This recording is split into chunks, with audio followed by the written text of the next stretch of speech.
مجھے رہزنوں سے غرض نہیں، تیری رہبری کا سوال ہے۔ اور بھائی غور فرمائے، حضرت سعید بن عامر کو گورنر بنا دیا، سیدھے سادے درویش سے آدمی تھے۔ کچھ مہینوں کے بعد حضرت عمر خود ان کے صوبے میں پہنچے، جامع مسجد میں سب لوگوں کو جمع کیا۔ جب سب لوگ جامع مسجد میں جمع ہوئے تو حضرت عمر فاروق نے فرمایا اپنے گورنر کے بارے میں بتاؤ کیسا ہے۔ یہ ہے جمہوریت۔ ادھر دیکھیں جی، میری بات پہ توجہ فرمائیں، یہ جمہوریت ہے۔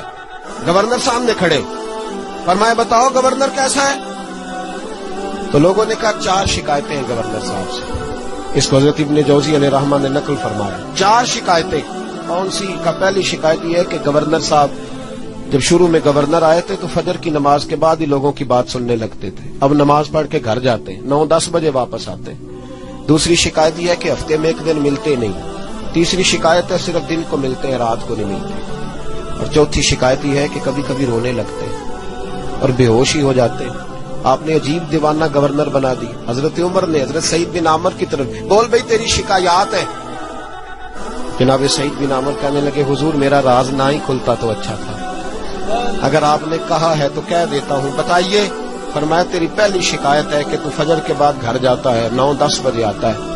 جناب سعید بن عامر رو پڑے۔ گورنر صاحب کہنے لگے حضور غریب ہوں، نوکر رکھنے کے پیسے نہیں، بچے میرے پاس موجود نہیں، بیوی میری بیمار ہو گئی ہے، 30 سال اس بھلی مانس عورت نے میری خدمت کی، اب بیمار ہے، نماز پڑھ کے گھر جاتا ہوں، اپنی معذور اور بیمار بیوی کو ناشتہ پکا کے دیتا ہوں، اگر اس کے کپڑے بدلنے والے ہوں تو اس کا وجود دھو کے کپڑے بدلتا ہوں، گھر میں جھاڑو دیتا ہوں، برتن مانجتا ہوں، لوٹتے دیر ہو جاتی ہے۔ کہتے ہیں حضرت عمر پہلے جواب پہ سختہ طاری ہو گیا، کہ تیری دوسری شکایت یہ ہے کہ ہفتے میں ایک دن ملتے نہیں۔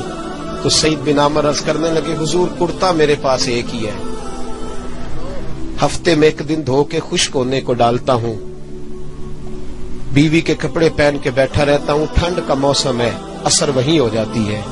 کہتے ہم لوگوں کی آنکھوں میں آنسو چمکنے لگے۔